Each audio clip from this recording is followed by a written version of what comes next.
Bon, alors, cette nouvelle 690 Enduro R 2019. Enfin, celle-ci, c'est une 2020. C'est une 2020, mais c'est en 2019 que toutes les améliorations ont été faites. Donc, qu'est-ce qu'on a de nouveau? Mais écoute, franchement, de l'extérieur, on dirait pas grand-chose, mais franchement, ils ont changé pas mal de trucs. Qu'est-ce que tu fais? Connard. Qu'est-ce qu'il y a de neuf? Donc, le cadre est un petit peu revu. Le cadre, ils ont changé le positionnement de certains des tubes. Donc c'est un cadre tubulaire très lisse. Ils ont changé certains emplacements des tubes pour renforcer un petit peu plus le cadre. Pourquoi pas? Esthétiquement, on voit pas la différence, hein, c'est la même. Le moteur, alors le moteur, il y a pas mal de changements. C'est quand même le même LC4 qu'on connaît et qu'on aime. Par contre, le moteur a le nouveau contrebalancier qui était sur la dernière Duke 690. Donc on a un moteur beaucoup plus souple et agréable à rouler avec. Franchement, c'est impressionnant. Pour un 700, un mono 700, on a presque l'impression d'être sur un 2,5, un petit mono. C'est assez agréable. Mais je suis content de vous dire, parce que moi j'étais inquiet au niveau du caractère moteur, que le caractère ait pris un coup. Mais non. Non, je suis content à dire que c'est toujours ce bon gros mono qu'on aime bien, ultra linéaire, il y en a plein partout, et franchement, putain, limite, faut la faire chanter un petit peu. C'est un mono assez original, et voilà, on perd pas du caractère. Donc ça, c'est la bonne nouvelle au niveau du moteur. Consommation, c'est toujours un chameau. On est vraiment en dessous de 5 litres au 100 en roulant un peu comme un gouré, franchement, avec un réservoir de 13,5 litres. Parce que du coup, le réservoir il prend 1,5 litre, donc il est passé de 12 à 13,5. Et avec cette consommation, franchement, on fait 250 bornes sur un plein. C'est vraiment pas mal. Vraiment pas mal. Quoi d'autre de nouveau? Donc le nouveau look esthétique, on aime, on n'aime pas. Au début, je préférais l'ancienne. Je trouvais que ça faisait une moto un peu disproportionnée en photo, donc un gros cul avec le gros réservoir et le petit avant comme les enduros de KTM. Mais en fait, dans la chair, elle rend beaucoup mieux parce qu'en fait le réservoir arrière est assez bien caché. C'est des plastiques noirs, blanc sur noir. En fait le réservoir il est noir, les plastiques sont blancs, donc en fait ça fait presque l'illusion d'optique que le cul est fin. Honnêtement en vrai elle est beaucoup plus jolie. On a une petite prise USB d'origine. Donc petite prise USB ici, je sais pas si vous pouvez la voir dans la vidéo. Mais elle est là, juste là, donc pratique si hop, vous voulez vous faire cheminer le câble pour vous foutre le GPS. Clignot LED d'origine, ABS, trash control, mode de conduite, road off-road. Là je suis en off-road, donc le off-road qui te permet forcément les wheelings, la glisse. Je me suis acheté l'ABS off-road, donc le dongle, donc qui permet d'avoir l'ABS à l'avant et pas à l'arrière. Je trouve ça encore honteux que c'est pas d'origine sur ces types de motos, hein. Soyons clairs, surtout pour 100 balles, ils font un peu chier. Shifter blipper d'origine. Ouais, vous avez bien entendu. Shifter blipper. Bon, de toute façon, je suis un peu un an à la bourre, hein, donc vous êtes tous au courant. Shifter blipper d'origine. Bon, ça marche, il n'y a pas à chier. C'est pas le meilleur shifter ni le meilleur blipper sur le marché, mais ils y sont et c'est agréable de l'avoir. Surtout le blipper, le shifter il est un peu pourri, toujours avec des petits points morts si tu n'insistes pas, des faux points morts qui me cassent les couilles sur cette moto. Je ne sais pas pourquoi KTM ne font pas une nouvelle boîte pour cette moto, mais bon bref. Qu'est-ce que j'en sais, je suis pas... Genre j'y connais pas autant que KTM, ça c'est sûr, peut-être c'est pas aussi simple que ça. Quoi d'autre de nouveau? Enfin aussi le blipper, je me permets, le blipper en tout terrain est génial. En fait on se dit que ouais sur ce type de moto ça sert à rien. Mais franchement en tout terrain quand t'es debout, c'est génial d'avoir le blipper. T'as pas à toucher à l'embrayage, t'as pas la moto qui bouge, c'est très agréable. Oh les wheeling, c'est toujours aussi facile avec cette moto. Toujours une machine à wheeling, c'est un truc de ouf. J'adore cette bécane, j'adore ce moto, ce moteur. Mais bon, il y avait des trucs sur la vieille qui me cassaient les couilles. Alors qu'est-ce qu'on a? Sachant que je suis au rodage, hein. Donc j'y vais un peu mollo. Bon, je vais pas ne vous inquiétez pas, je vais pas genre rester en dessous de 4 minutes pour minute, je vous rassure. La moto, elle a même 600 bornes. Donc elle est neuve, mais elle a un petit peu roulé. On va pouvoir revenir un petit peu. Pour moi, la plus grosse évolution sur cette moto, clairement, c'est les suspensions. Alors, les suspensions. Cette KTM a hérité les White Power Explorer de leur gamme EXC. Donc c'est des suspensions haut de gamme. Alors ils ont été un peu retravaillés pour le poids de la 690, heureusement d'ailleurs, sinon ce serait un peu pompe à vélo. Et putain que c'est bon, ces suspensions sont magiques. T'as l'impression de rouler sur un tapis volant. C'est un truc de fou. C'est génial. Autant sur route qu'en tout terrain. Il pourrait être, allez, pour un gros utilisateur de route, routier comme moi, je pense que je vais les rendurcir un petit peu. La Morto aussi. Mais franchement, sortie de boîte, c'est vraiment pas mal.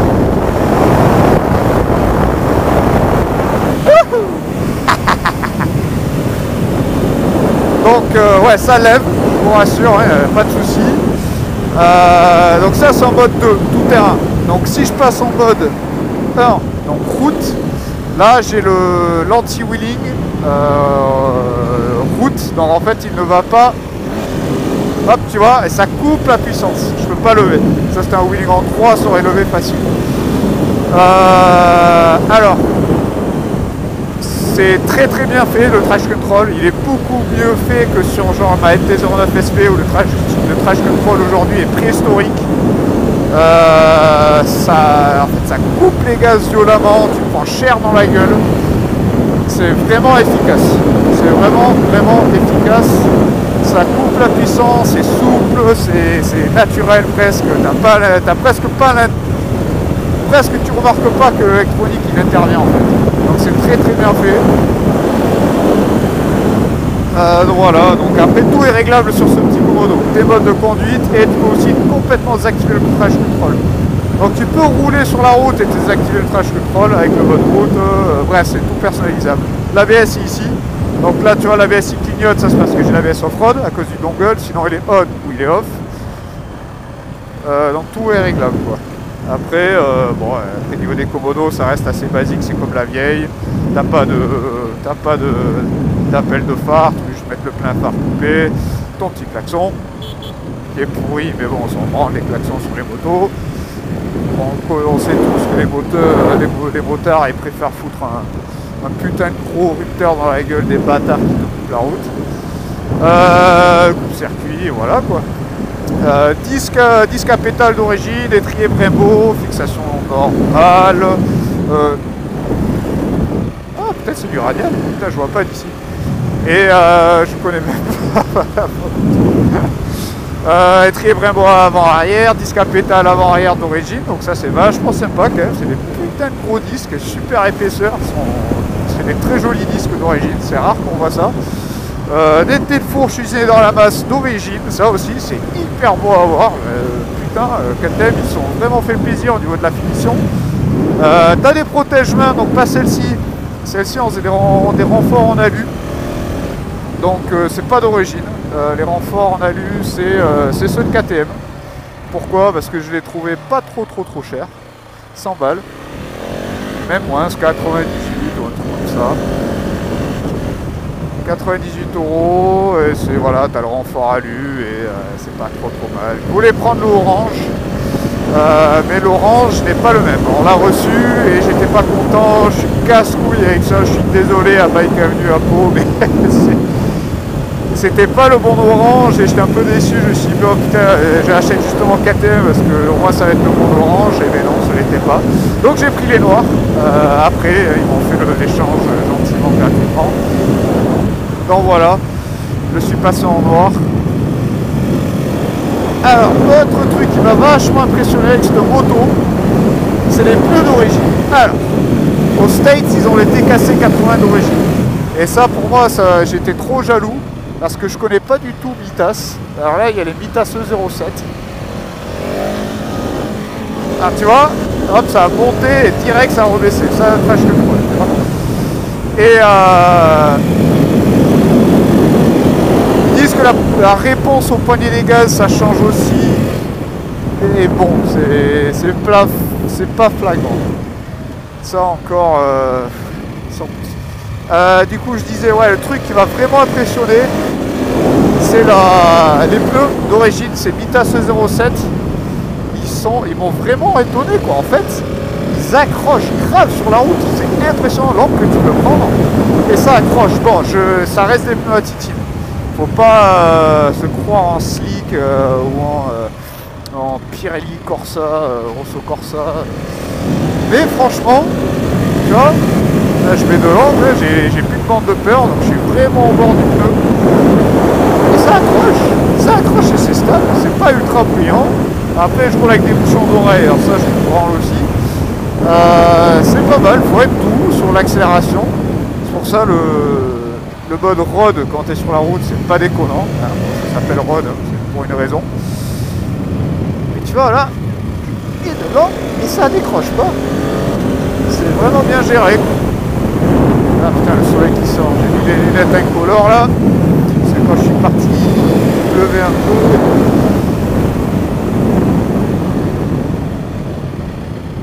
Ah putain, tu peux... Putain, frein avant sur la corde, tu fais du trail break et ça accroche quoi. C'est vraiment efficace, vraiment. Ces pneus, ils m'ont vraiment étonné. Et avec ce nouveau châssis, putain, c'est... Ah, je dirais que c'est pas aussi efficace que la Supermoto, mais franchement, on n'est pas loin quoi. On n'est pas loin. Ah, enfin, si, on est loin, bien sûr, on n'aura jamais le fan du Supermoto avec une grosse jante de 21, mais franchement, sur des petites routes sinueuses, ça va, tant que ça s'agrandit pas trop, et t'as l'inertie de cette jante de 21, franchement, ça va, c'est plus que correct,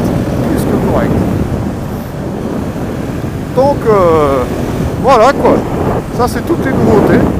Personnellement, je trouve que c'est vraiment une réussite. Ils ont vraiment corrigé un petit peu les défauts. Alors les trucs comme hauteur de selle, ça change pas. La nouvelle selle est... Non, elle est pas... Allez, peut-être elle est un petit peu moins confortable que l'ancienne. Mais bon, c'est pas dire grand chose que l'ancienne, c'était loin d'être un canapé. Mais là, en fait, elle est vraiment dure, cette selle. Elle est pas... L'ancienne, elle avait presque un peu de moelleux. Là, il n'y a pas.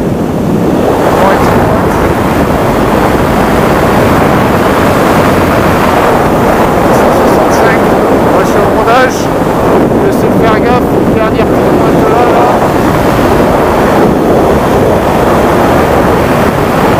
Allez, moi je suis déjà monté à 180 avec. Je suis déjà monté à 180, donc ça prend 180. L'embrayage c'est toujours une douceur sur cette moto. Un doigt, hyper facile, même le petit doigt, hop. C'est du burst embrayage, c'est génial. Bon, pas vraiment beaucoup de feeling par rapport à un embrayage câble. c'est sûr, ça reste de l'hydraulique.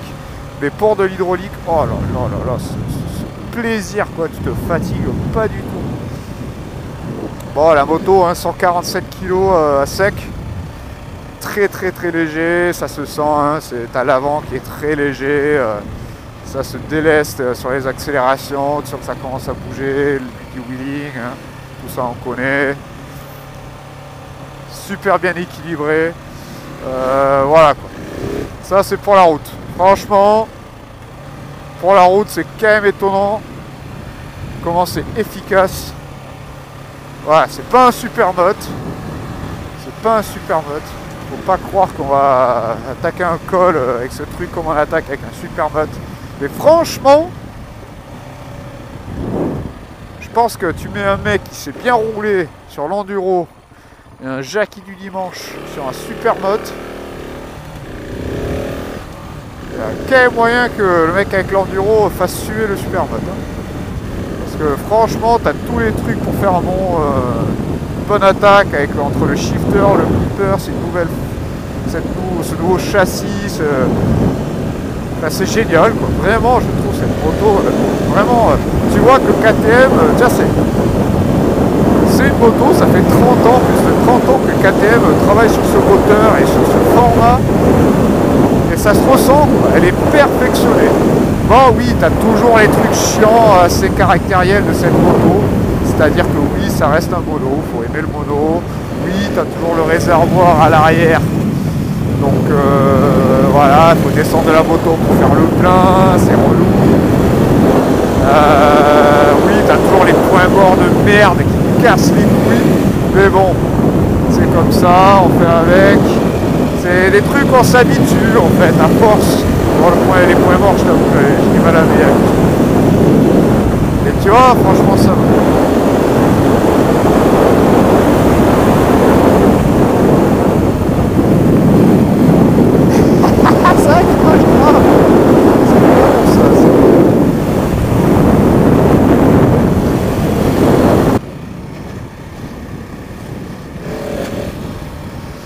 Bon, les dodanes, ça n'existe plus sur cette moto.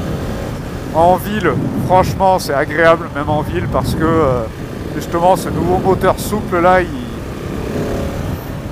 est agréable. Il est agréable, le moteur est agréable,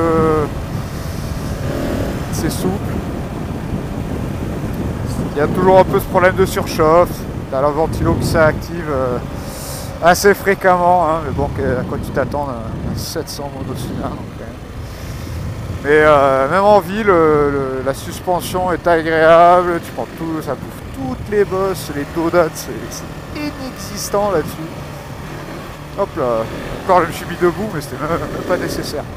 Le moteur qui est beaucoup plus souple, c'est agréable. Bon, ça reste un mono, hein, frein moteur, il y en a aussi.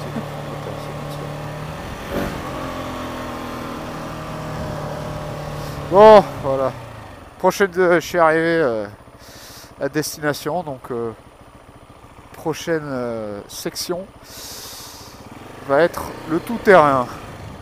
À tout de suite. Alors, pour le passage tout-terrain. Petite parenthèse, donc oui, on peut faire de la nationale hein, avec cette moto. Voilà, on peut être à 100 km/h. On pourrait même faire l'autoroute. À 130 km/h, la moto elle est stable, elle bouge pas, on n'est pas trop dans les tours. Bon, c'est pas quelque chose que je ferai pour beaucoup de kilomètres, mais tu vois, si on tombe sur un passage qui est chaud et il faut faire l'autoroute, on peut. Voilà, il suffit de savoir. La nationale aussi, mais bon, protection au vent, c'est pas terrible. Donc pourquoi une 690 ? Ah ouais, alors, on va se mettre en mode off-road. Voilà, c'est aussi simple que ça. On appuie sur le petit bouton.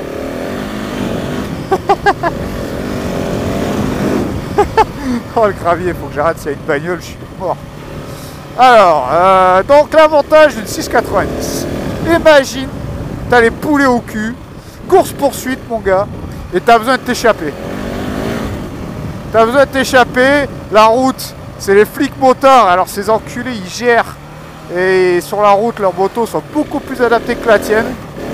Et toi, t'es Toi, t'es baisé. Alors, qu'est-ce que tu fais? Eh bien, t'achètes une 690 enduro et tu t'échappes par les chemins. Voilà la beauté de la 690. C'est pour ça que moi, je l'ai acheté. Non, non, non, c'est pas vrai, c'est pas vrai, je vous rassure. C'est pas pour ça que j'ai acheté la 690 enduro. Donc, la 690 enduro, c'est dans le nom, c'est une enduro. Donc ici, c'est une bonne montée. Bon, sur la vidéo, vous n'allez pas voir que ça monte, mais je vous assure que là, ça monte pas trop mal. Wow. Et en plus, avec tous ces putains de gros cailloux, c'est pas hyper facile, mais ça le fait. Alors, sachant que je suis au rodage, je vais pas faire trop gueuler le moteur. Je vais surtout jouer sur le couple là. Alors, première petite chose, c'est pour de la montée. Allez, comme ça, la grimpette, la vitesse, la première et seconde sont, allez, un petit peu longs. Les vitesses sont un peu longues pour de la grimpette comme ça. On est souvent en train de se retrouver à changer entre la première et la seconde. Moi je pense que je vais raccourcir un petit peu ma transmission. Je vais sûrement mettre un pignon sorti de boîte. Je crois que je vais enlever une ou deux dents. Mais franchement, plus que correct. Cette suspension, encore une fois, c'est un putain de régal. Alors, je suis étonné que c'est pas plus gras, parce qu'on a quand même eu de la flotte ce matin. Alors hop, dans la boue, je fais toujours gaffe parce que bon, la moto est neuve. J'ai pas envie de... Elle n'est pas encore tombée. Alors tu sais, quand elle n'est pas encore tombée, on fait quand même gaffe. Après, une fois qu'elle est tombée, bon, c'est fini, il est baptisé, ça passe. Bon, pour ces chemins comme ça, là, c'est nickel. Là, on est plus dans sa catégorie, son élément, voilà. Oh putain. Alors, ce qui est génial avec cette électronique, donc là, j'ai laissé le traction control activé. En fait, là, j'ai un traction control off-road. Donc, ce que ça permet par rapport à le traction control on-road, en fait, il y a une traction control off-road et c'est impressionnant. Alors, pour un newbie comme moi, tout terrain, hop, ça te permet de glisser, ça te permet de faire des glisses, mais ça le gère. En fait, tu glisses, mais voilà, tu vas pas te prendre une grosse raquette de sa mère qui va t'envoyer 10 mètres plus loin avec la clavicule pétée et une jambe cassée. Ça te permet un petit peu de glisse, ça te gère ta traction parfaitement. Tu vois, genre même dans l'herbe, tu vois, ça glisse, mais ça te le ramène tranquille. C'est voilà, en fait, en road, non, ça sert à rien. Le road, ça te coupe toute la puissance, ça va te bloquer, ça va trop te brider. Mais ce off-road, il est hyper bien géré. C'est impressionnant. Encore une fois, pour un pro enduriste, non, il n'a pas besoin de traction control, il veut gérer sa glisse le plus longtemps possible, ok.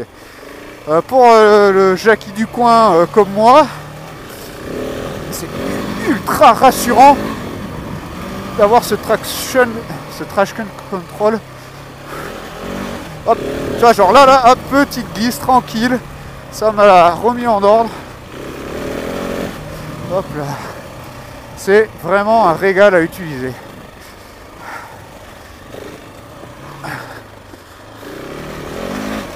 Hop là, tu vois, petite gestion de la glisse, c'est vraiment, ça inspire vraiment la confiance, c'est génial. Alors l'électronique est vraiment top. La suspension, putain, comme je disais, sur la route c'est génial, dans tout terrain, putain, on a vraiment l'impression d'être sur un enduro, quoi. Wouh. Bon, le canard, doucement là, t'es au rodage, putain. Bon là, tu vois. Donc pourquoi la 690? Donc, tu vois, ça va être vraiment pour le mec, genre là, des chemins comme ça. Si tu vas faire que ça, oui, il n'y a pas à chier. Prends-toi une GS, prends-toi une Ténéré 700. C'est sûr que là, tu vas pouvoir le faire. Et tu vas avoir la protection au vent, le gros réservoir, le confort, la bulle, nanani, c'est sûr. Il n'y a pas à chier. Si c'est ça ton idée de tout terrain et ce que tu vas faire, les grandes pistes en Espagne, pas de souci. Ah, ce trash control est magique. Et bien, pars sur ça. Sauf que quand tu vas partir sur les trucs un peu plus techniques, comme la montée que je viens de faire, tu as toujours le risque de faire tomber la moto. Toujours. Tu as toujours ce risque. Et forcément, ces maxi trail de 200 kg va te les ramasser en montée et tout. Alors oui, c'est un peu lourd pour un enduro. Encore une fois, il y a ce nom d'enduro, mais c'est lourd, c'est lourd, c'est lourd. C'est 147 kg à sec, donc tu es à 160 kg. Donc ouais. Donc ouais, c'est lourd. Mais là, tu vois, 147 kg et franchement, le poids, il est... Avec cette moto, je sais pas comment KTM, ils ont réussi à faire, mais ils ont mis tout le poids vers le bas. Elle est hyper bien équilibrée. Franchement, on est dessus. Genre limite, tu peux te mettre à un arrêt.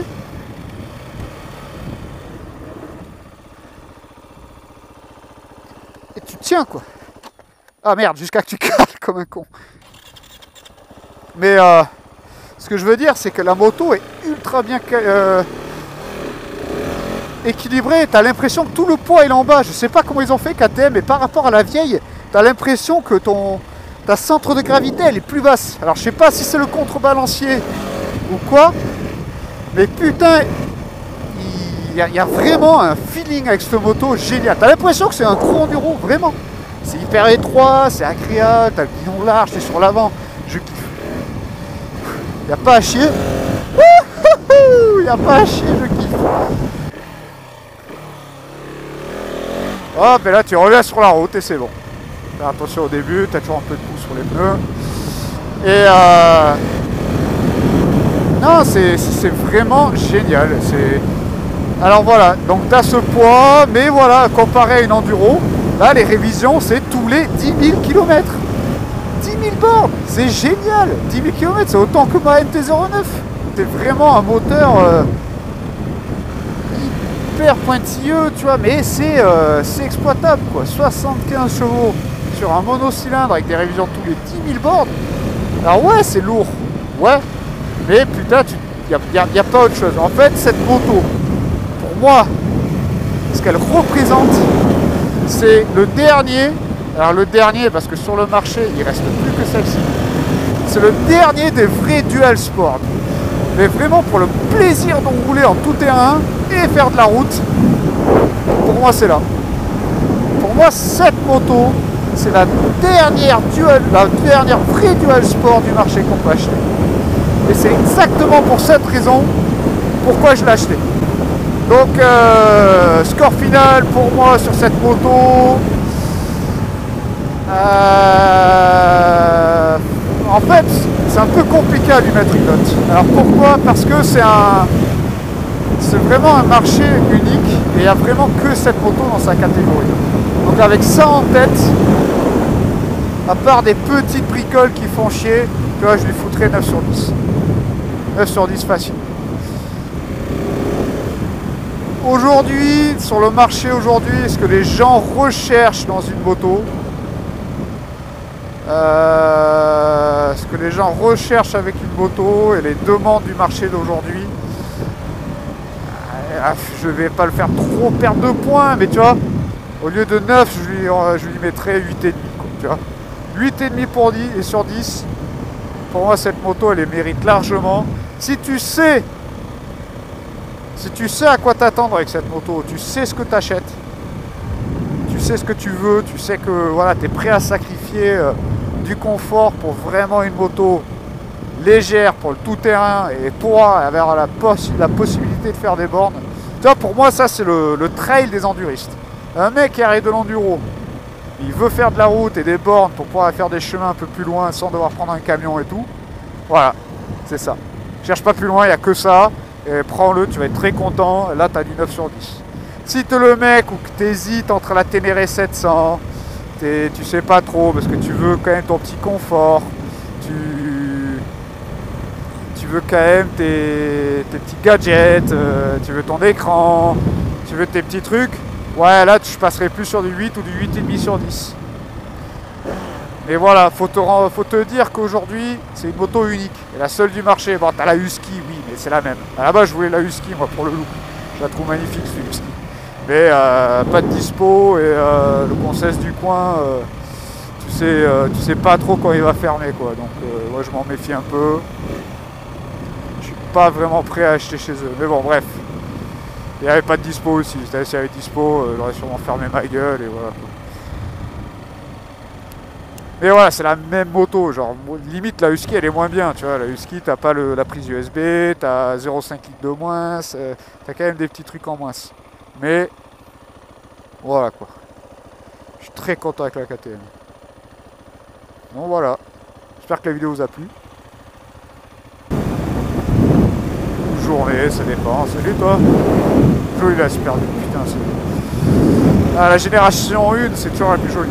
Et d'ailleurs, en parlant de Super Duke, j'ai une autre vidéo test qui arrive. Je pense que ça risque de vous plaire. Ça va être très sympa. Je vais être mince à la bourre ici, c'est quand même une nouveauté 2020. Si vous êtes sur mon Facebook, vous savez sûrement de quoi je parle, parce que j'ai déjà posté quelques petites photos. Mais bon, c'est une nouveauté KTM 2020, je pense que vous devez vous en douter de ce que c'est. Et je vous dis du coup à bientôt pour cette vidéo. Et voilà quoi. Allez, à la prochaine. Ciao les gars.